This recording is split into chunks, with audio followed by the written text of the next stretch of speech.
There are over 100,000 people who immigrate to New Zealand every year with the intention to make New Zealand their home, leaving behind everything they know as normal day-to-day life and having to learn new ways of doing things, new norms, new cultures, and different values.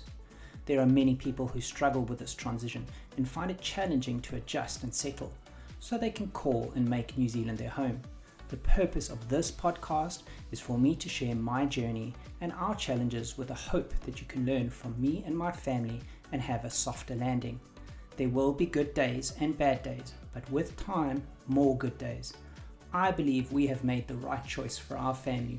I want to try and help you do the same, but hopefully with a softer landing. This is Soft Landing, and I am your host, Brett Corlett. Welcome to this podcast, designed for anyone thinking about preparing for or who has just immigrated to New Zealand. Subscribe now so you never miss an episode. Drawing from his personal experience, this series will guide you through the process of preparing for your move and helping you navigate the challenges of immigration. Hey everybody, first off, just welcome back to my podcast. For those that listen to me regularly, I'm so grateful to have you join me again. For those that haven't listened to me before, welcome. And I do ask, please go back to my first podcast. Listen to me from number one. I really try to share my whole journey in chronological order, and it'll make a lot more sense if you listen from the first podcast, just to get to know me a little bit better and why I'm trying to share this information, what this podcast is all about.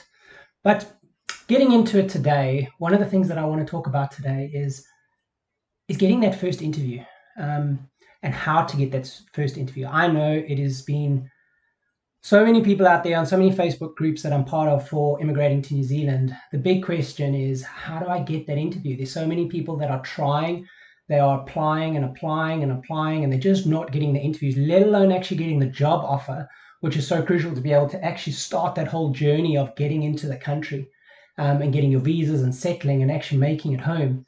Is you need the first interview, and people are struggling with that interview. So what I really wanted to go through today is I just want to share a couple of tips and just what I feel could potentially help you in actually getting the interview. I think even a few tips in the interview. That's really what I wanted to go through. But before I even get into all of that, it's like, why listen to me? Yeah, I've shared my journey and I've explained to you about me and my family and the challenges we've had and why we've moved to New Zealand. But why listen to me around CVs and interviews, etc.? So I've been in the IT industry now for over 20 years. And for the last 15 years, I've been a line manager, where I have been blessed to be able to lead a lot of great people and a lot of great teams, both in South Africa and even here in New Zealand. But what that's enabled me to be able to do is I've done a lot of interviews, both back in South Africa as well as here in New Zealand. Back in South Africa at first, yes, a lot of those interviews were local. It was local people that you were hiring. It was South Africans. But when I was still back in South Africa about 10 years ago, I was working for a global company, a global IT company, and I had a team that was a global team. So I had people that were located in the US, people that were located in India, different parts of Europe, South Africa, different parts of Africa. So I had teams that were global teams. So what that gave me was a lot of experience in interviewing different types of nationalities, different diverse type people. So that's where some of my experience comes from. And then since I've moved to New Zealand, I've been here for over 2 years now. I have worked at two different companies here. One, an IT company, global company. It was a global company that I worked for in South Africa that helped me get across here. But I currently work for one of the banks in New Zealand as well, in the IT department. And I've had to recruit quite a few people. So with that has taught me a little bit around, from a manager's point of view, the hiring point of view, what you're looking for in your different candidates and what makes different candidates stand out, both from their cover letters, their CVs, just the general conversation in the interviews. And I'll even talk through the process that I follow and what I'm looking for. But not only just from a hiring perspective, but I've also had to interview. So if I take a step back and say, when we were still in South Africa trying to come across to New Zealand, I was lucky that the way I got across, it was applying for a position, yes, but it was within the company that I was working for back in South Africa. And then being a global company, they did have a footprint in New Zealand. They had an office in New Zealand. And it was actually via my wife. She was working in the same company. She reached out to the New Zealand office and spoke to them and started probing to see if there was any positions available for either her or I here in New Zealand. So that's the way she started trying to find opportunities. So a big thing that she did well is she used LinkedIn. She would be able to go onto the internal directory at the company, look at who were filling certain positions within the New Zealand branch or the Australian branch, because often Australia is head office and they will hire people to work in New Zealand as well. So you look at both Australia and New Zealand.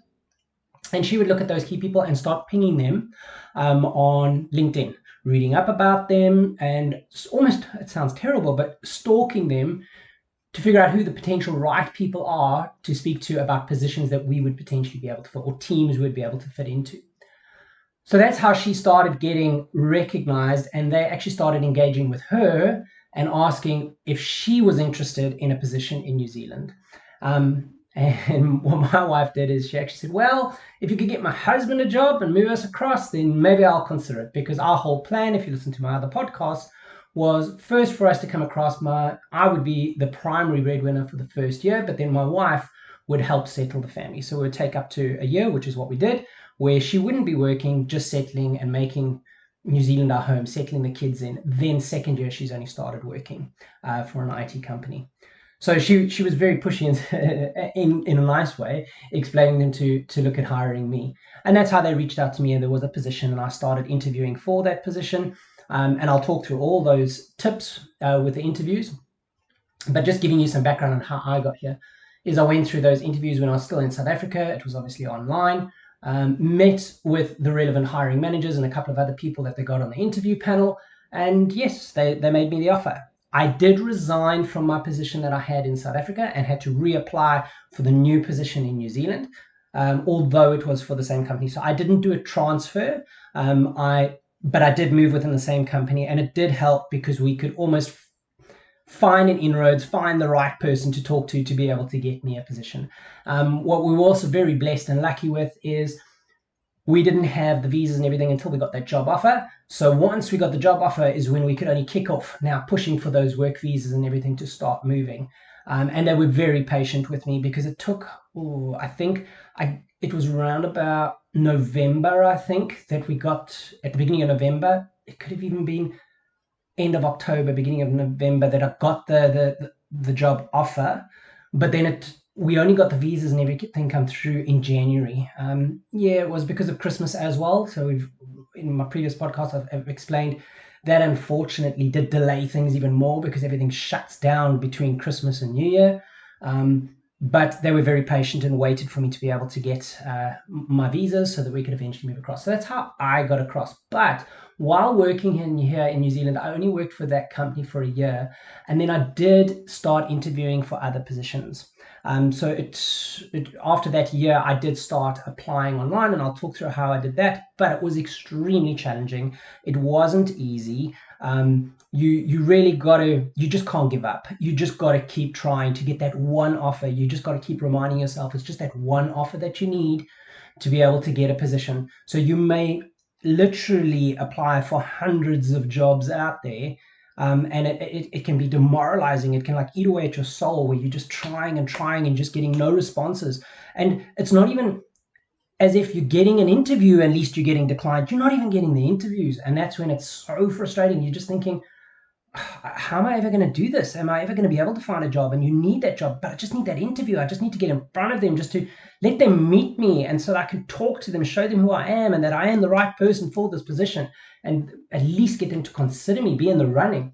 So that was so demoralizing. And where I was also very blessed is I had my wife that would just keep chivving me and pushing me on and saying, don't give up, just keep trying. You just need that one position. And it did work out. Eventually, I did get that one offer.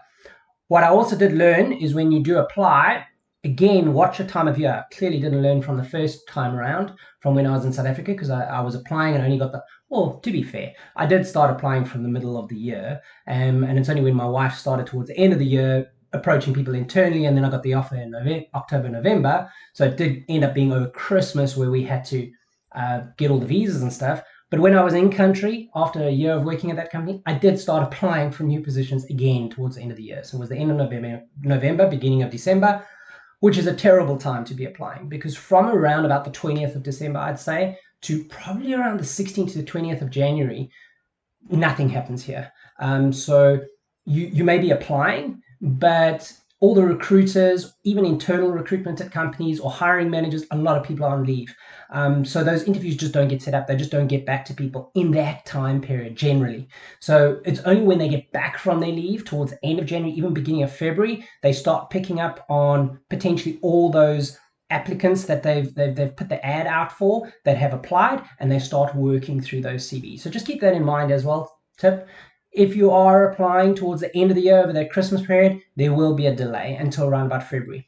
Another one you also got to be careful of with delays is if you are applying in the beginning of the year, a lot of the financial year ends are around about April, May, June. So a lot of people may put ads out for positions and you can apply for them in the beginning of the year, but they probably will only hire starting their new financial year. So there could also be potential delays there with getting into positions. So just keep those in the back of your mind. But getting back to the tips that I wanted to talk through. So I have made some notes. So you might hear some clicking with my mouse, but I want to go through some of those tips. Let me open that up quickly over here. So I just keep my notes here. So the first thing to keep in mind is your CV. So there is a particular format that they're looking at here for New Zealand.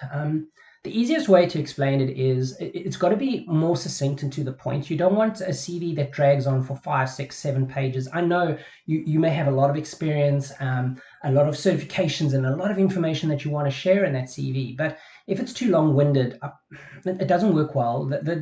Here they're looking for a more succinct and to the point, probably maximum 2-page CV. One of the things you can debate whether you want to put your picture on the front or not. I don't think that's it's not a biggie whether it's here or not, but you don't have to put on your gender, you don't have to put on your age, you don't have to put on ID numbers, all the rest of it. I know back in South Africa it was a big thing where you would put on your ID numbers, your gender, and a lot of that information. You don't need that here. They are not going to be biased based on your gender or any of that type of information, age or anything like that. They're not going to discriminate. It's more they are looking for people with the right qualifications. But it's not just the qualifications that are important here. Those soft skills, don't underestimate those. They mean a lot here.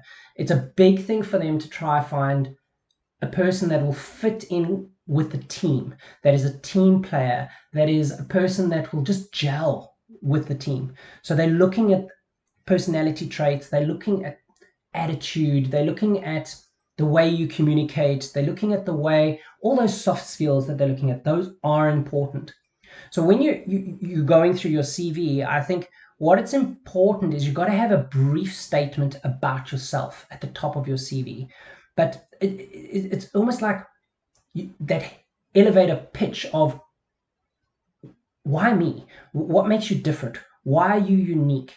What are your top 5 skills and what are you good at? So you're really trying to stand out and grab their attention. It's like a hook in the beginning about why we should look and read on further about you. So keep that in your little brief statement in the beginning of your CV.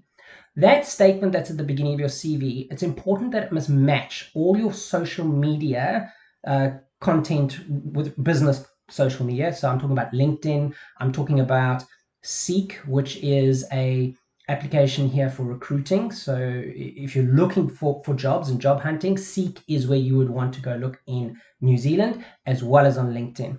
What you want to do is both your profile on Seek and your profile on LinkedIn, you must make sure it matches your CV. They must all match up. You don't want to be saying one thing on Seek and another thing on LinkedIn and your CV is something else. Be it job titles, be it experience, timelines on when you were at certain companies, it all needs to match. So just make sure that that is the case. Getting back to your brief opening on your LinkedIn, your Seek, and your CV all need to match and play out. What you can do, you can go and use ChatGPT and put in a little bit of a write-up about yourself, get it to put it in a professional format. That can get you 70% of the way of trying to get it into a nice typed up wording in English. But please, please, please don't just copy paste what you've got out of ChatGPT. Make sure you review it. You've got to use that little bit to close that 30%, 20% gap that's still outstanding. It's got to be relevant to you. It's got to have your flavor to it. So you just got to adjust it to make it real, to make it just feel like it's not a computer that's written it. I don't know how else to explain it. But yes, use ChatGPT. Yes, it can help in writing it up, but you've got to go and edit it. You've got to go and review it and try get that up in your CV. So just recapping, making sure that Seek, LinkedIn, and your CV are all matching up. Make sure that you write up a little brief about yourself on all three platforms, but keep in mind, it's always that hook. You're trying to, why me? Why consider me? What am I good at? What am I all about? Why am I different from anyone else? Okay. What are my passions? What do I really enjoy?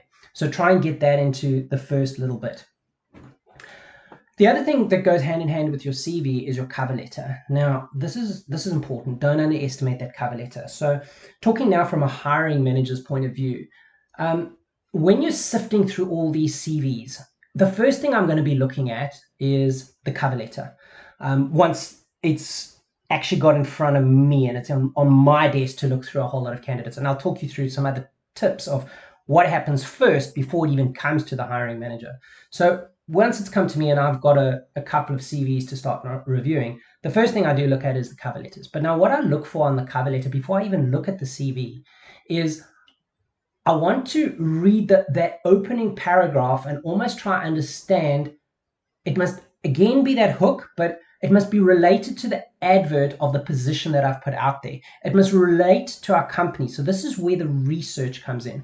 So if you're applying for a position, you need to read through that position, look at the wording that was used in the job ad, look at what the position is all about, and then give it a bit of thought and say, well, why would you be the right candidate for that position? So when you write that opening paragraph, it's almost like trying to say, this is why you would choose me, this is why I love the position, and this is how I could add value. So it's almost like, oh, geez, I want to read further. I want to understand, okay, let me read further why this person is actually potentially the right fit. At least they've made the effort to read the job ad, read up about the company, and they're starting to match why they are the perfect match for the position. I'll give you an example. So one of the positions I've applied for here before is at Te Whatu Ora. Te Whatu Ora is the health ministry here in New Zealand. Now, further back, well, just way back when I was a lot younger, one of the things that I used to do was I studied to become a paramedic,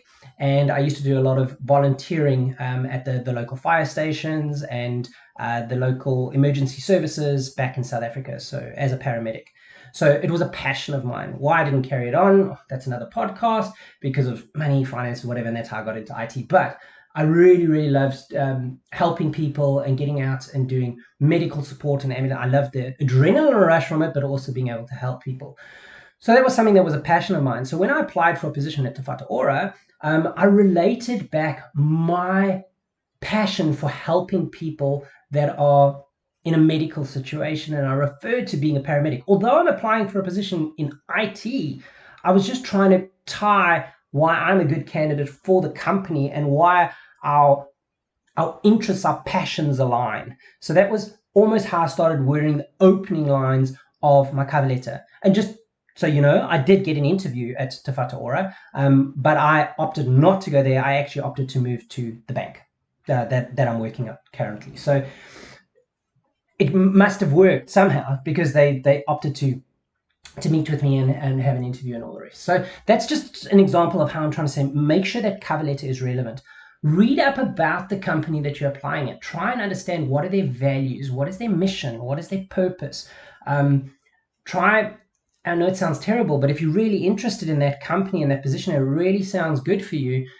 Read up about, go to their websites, try to figure out who's their management. Go onto their LinkedIn sites and see, okay, can you find out who the hiring manager is? Try to find out a little bit about them, what their interests are. I know it sounds so stalkerish, but I promise you, if you can do a little bit of this homework and you can try and type back, your cover letter can be so specific and stand out so much more than all those other generic cover letters that just come across your desk, where everybody's copy pasting, they got a template, you can see it's the same template, the same wording, the same chat GPT output. So it's like, yeah, okay, it's good, but it's the same as the other. It's the same. They're not standing out. You want to try stand out. You want to be that person that is just brings the interest so much more than anybody else. And this is not even talking to the technical side yet. This is just talking to you and trying to match you as a person to the company and what the company is all about and what the manager's about and why you would fit. So put a little bit of effort into that, because that's kind of the hook. You've got to remember, what is your goal here? Your goal is to get the interview. Okay, that's what it is. It's not to sell yourself technically yet. You're going to do that in the interview. You're going to go through technical assessments and whatever else. So you got to remember, from the hiring manager's point of view, like I said, I'm reading the cover letter to find the right persons at the right culture fit for my team. Here in New Zealand, it's important to have the right culture fit, the right attitude. It's important to us here. It's not just all about the technical. It is about the team. It's about people that are humble, that are honest, people that can communicate, that are team players, that fit into the team. Those are the important things. So you're trying to sell that first, because as a hiring manager, that's what you look for, and that's what you're trying to see in that cover letter. And if it sparks of, oh, geez, this person seems like they've got the right values, the right attitude, they're understanding what I'm looking for, they understand our company, they've put in a bit of effort, let me read on. Okay, so you've hooked me. So now I want to read a little bit further. And that's when I'll then start understanding your CV a little bit better and start saying, okay, now that it seems like they're the right culture fit, the right team member, the right attitude, let me look at the technical. That's when I'll start looking at the technical and seeing what the experience is, what the certifications are, and seeing, okay, is this somebody I want to reach out to have an initial interview with? So that's kind of how you got a hook. What you've got to remember, taking a step back, is I said all these CVs that are coming to my desk to now start looking at, before they even come to me, a lot of companies, what they use is AI. So what happens is, when the ad is out there and people are applying, AI is busy scanning through the CVs and the cover letters, and they're looking for buzzwords. They're looking for keywords, for key acronyms. And that's where they're starting to narrow it down with, be it certifications, where we've told the AI, look for these sort of certifications, these sort of keywords, these sort of attributes. So it's first limiting the pool of people that have applied. Then that goes to our internal recruitment or recruiter, and they further analyze that, narrow it down. Then they take that and narrow it down further and give it to the manager. And then the manager reads through it and furthers it down, narrows it down even further, to then set up initial interviews. And the process I follow is, my initial interviews is just with me as the hiring manager. So I won't even go into a technical interview. It'll be a quick 20, 30-minute meet and greet initial interview, so that I can, what I've read on the cover letter and the CV, I just want to see, does it match the person face to face now? So then that's when I'll have that initial interview and have a talk with the person and go, okay, yeah, what I read on the cover letter and what I'm seeing, yeah, it seems to match. I want them to move to the next round, where I've got a panel, so I can get other opinions from other people within the team and the organization to help me further select the right candidate. But what they'll do is, that's when we'll start doing the technical assessments, etc. So you don't need to sell yourself technically. If you've got the experience, you've got the technical ability, you'll get to don't worry, you'll get to a point where you can sell that. You've got to remember, what is your goal? Get the interview. How do you get the interview? It's to get that hook. How do you get the hook? It's one of the ways is making sure that your cover letter is giving you that right bit of information about yourself, why you stand out, why you're different. So that's the one way. The other way is, like I was talking about the AI, this is where you've got to make sure that your platforms, so Seek profile, LinkedIn profile, all not only match your CV, but under the skill sets, make sure your top 5 skills are the right wording in line with the type of positions you're applying for in New Zealand. So this is where you'll do a little bit more homework now. You'll go on to Seek, for example, and you'll start looking at the type of positions that have been advertised. Look at the wording that is used under the type of positions that you're potentially applying for in the New Zealand market. Then what you do is you tailor that wording to your Seek profile, to your LinkedIn profile, to your CV. So you make sure it's using the same sort of wording for job titles, wording for skill set. And in LinkedIn, you'll see you've got to put in those certain types of skills under each position that you've had over the years, because AI uses all of that to match and say, there's a 70% match here. Take this person, push them through to the recruiter. Recruiter then verifies it, makes sure, it is a match, or no, and further reduces it, then gives it to the hiring manager. Then the hiring manager. So it's a whole process of limiting. So the first thing is make sure that you're using all the key jargon, key wording in line with positions that are actually advertised here in New Zealand. Then making sure that your 3 platforms, and I'm just referring to 3 at the moment, it's your CV, it's your Seek, and your LinkedIn, are all matching and are aligned. Maybe one of the other things that you want to do is, the goal is, yes, to get the interview. So I've talked through a little bit of how you get the interview and how you got to make all of those match, but you want that foot in the door. When I mean that foot in the door, you want to actually just get here to New Zealand. Now, you can't be desperate, okay, because you don't want to get into something that doesn't pay enough so that you can't afford to live. Don't get yourself on the back foot when getting here. And I've done another podcast talking about the cost of living and everything in New Zealand as well. So always keep it in mind, you don't want to move from the other end of the world to New Zealand and then you're on the back foot and you're really, really struggling, and don't make it more difficult than what it already is for yourself moving here. It's not easy immigrating, okay? So I do say, look at other opportunities. What I mean by this is you want that foot in the door. So even if it is a position that you're prepared to take that might be a little bit of a step back and is not quite in line with what you're doing in your current country, as long as it pays enough, sometimes it's worth it just to be able to get here so that you can start getting some experience in New Zealand. Because once you've got a little bit more New Zealand experience, it makes it that little bit easier to be able to get interviews and positions. Because, one of the things we do look at is how long have they been in country. Because if they've been in the country a little while, they should be familiar with the way we do things here. It helps because a lot of the time you can only actually hire people that have a residency. You can also sometimes look at people with working visas, but you've got to make sure they got enough years left on it because you don't want somebody that's only got a couple of months. So it does count if you can just get your foot in the door, okay? Especially if it's a company that's willing to hire somebody that's still out of country and get them here on a working visa, whatever.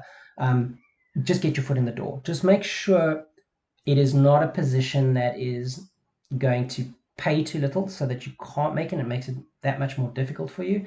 And it must be something obviously in line with what you do to a degree so that you can still be getting experience and you'll still be able to progress with your career here. So I can give you an example. Maybe back in South Africa, I was one of the positions I filled was a head of a department. So here I'm not a head of a department. I'm just a senior manager looking after teams of engineers. So it is a bit of a step back, but it was a foot in the door. So I'm okay with that. Also, sometimes taking that step back, one of the reasons we wanted to come here was to have that balance. Sometimes when you go further up the food chain, it just takes up so much more of your time. So you don't have that time to be with family. So it's actually been quite nice being a senior manager. And I'm not saying we don't get busy. And case in point, we had a call this weekend. So I was working a couple of hours on Friday nights and yesterday, Saturday morning. So it does happen. But in general, I have that balance in my life to be able to spend time with my family. And that's the whole reason I wanted to be here, is make more memories with my family and, not just be all about work. So I know I'm harping on the point, but consider other roles. Consider potentially taking something that just gets you the foot in the door, okay?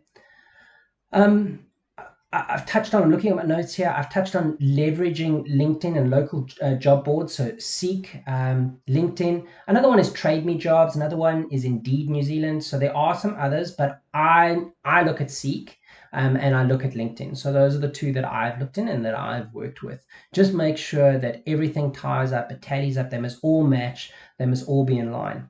Also, another point, now that I think about it, is if you do apply for a position, so over and above doing that cover letter and everything and making it personal to yourself and how you match the values of the company or why you stand out, why you're better, you also just got to make sure that if you applied for a position and it's a certain title here as per the job ad, make sure you go back and you match it up on your profiles as well. So on Seek, on LinkedIn, so they can tie back, because that manager is going to go look at your LinkedIn profile. They are going to go, well, they should go look at your LinkedIn profiles, look at your Seek profiles or wherever they go to verify stuff.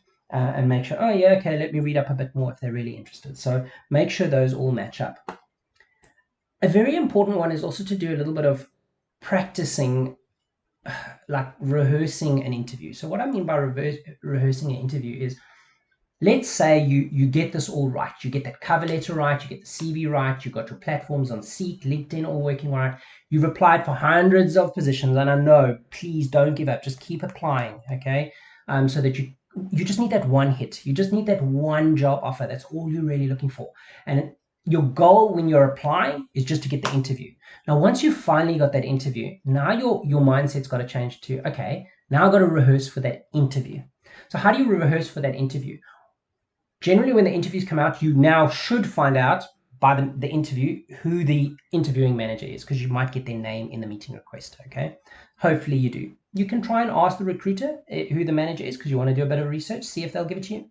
They may not. But the idea is, if you can get the hiring manager and the panel, you see any names on there, do your research. I know it sounds a bit stalkerish, but go onto LinkedIn, read up about the different people that are going to be in the panel, so you can get a feel for who's potentially in that audience.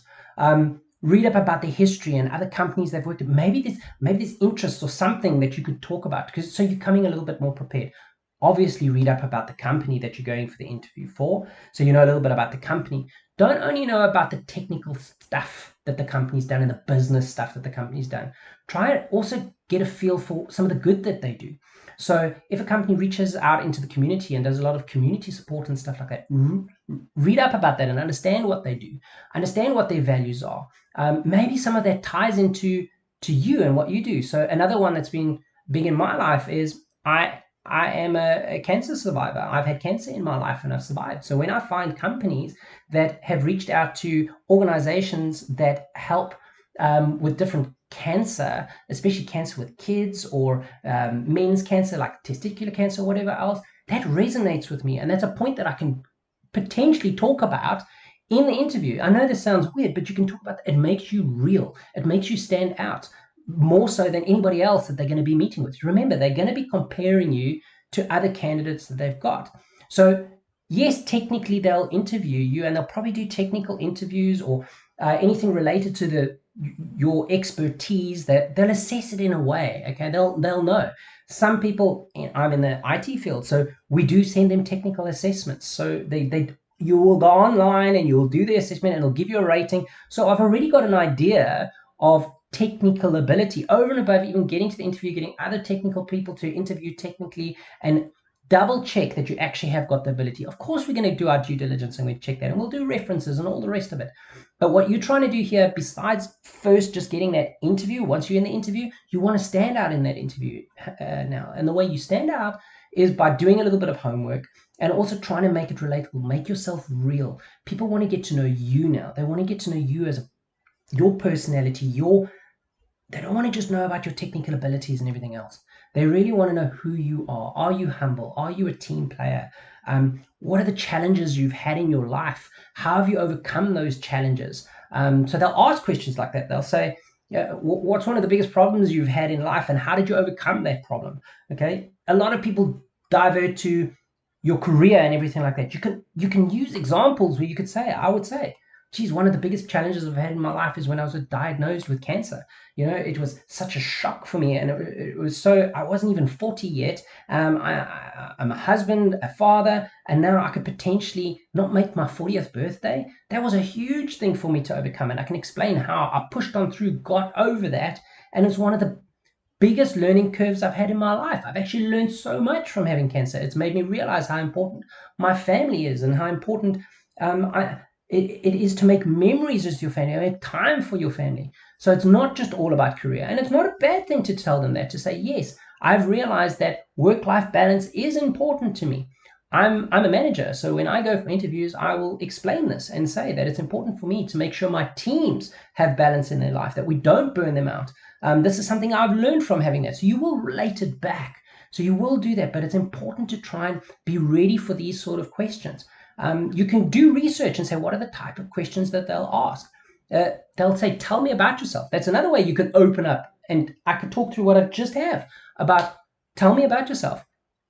Why do you want to work here? If you've done a bit of research around your cover letter, you can relate that back to your hook and your write-up and say, well, as I said in my cover letter, or just refer it back to saying, I could use the paramedic one.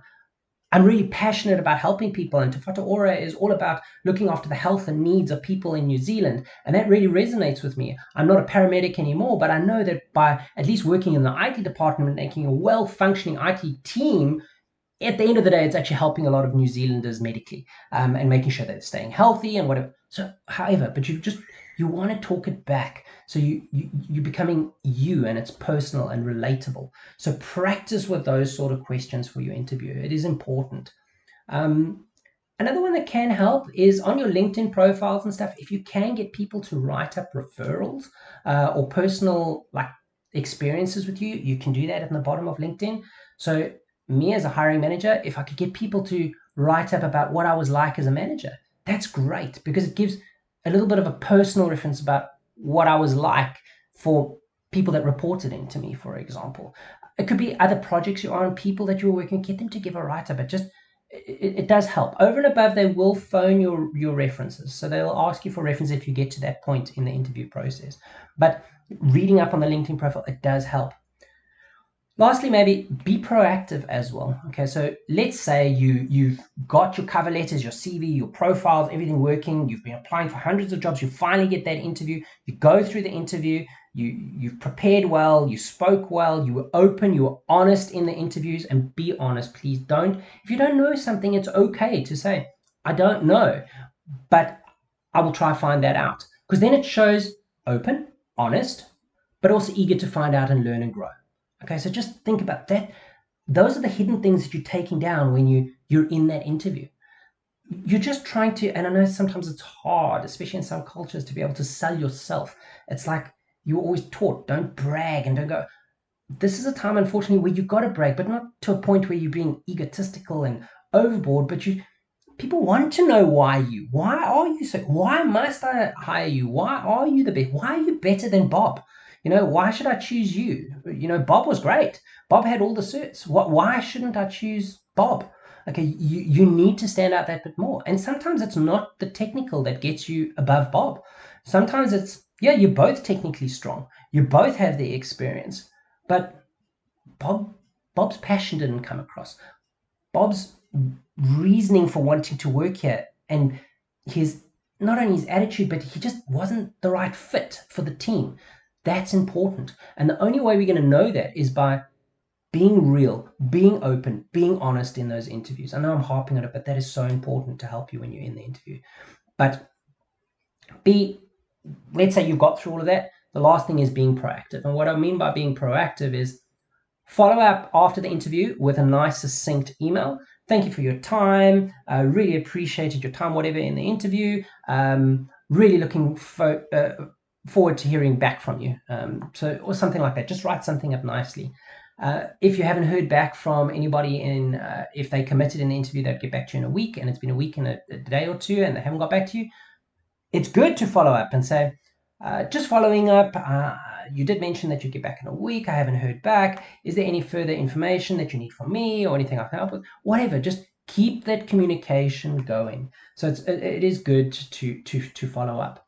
So those are really the things that I wanted to share around this process. I know it's challenging, and I think what I really want to hit home with is it is tough and it is hard getting into the job market here. It's not easy.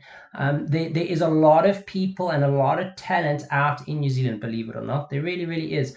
Maybe because I'm in the IT industry, I am finding there's a lot of more junior talent available in the talent pool, and it's sometimes the specialist skill that we're struggling to find. But when I advertise, there's a lot of noise. We get a lot of applications, not only from New Zealand, but from around the world. So we literally, for one position, can have hundreds of candidates apply. So filtering it down is important. And the way we filter it down, one is with AI. So that's why it's so important to make sure that your LinkedIn profile, Seek profile, CVs, everything that's online, all your digital collateral all matches, but it also has those key points in it so that AI would pick up those key points. So it would hopefully select you to put you through to the round to go to the recruiter. Then the recruiter would want to go through it a little bit further, and the recruiter is looking for making sure that your LinkedIn profile, Seek profile, CVs are all actually matching up. It's matching up to the actual job ad that is out there. That's why I said titles, keywords, make it match.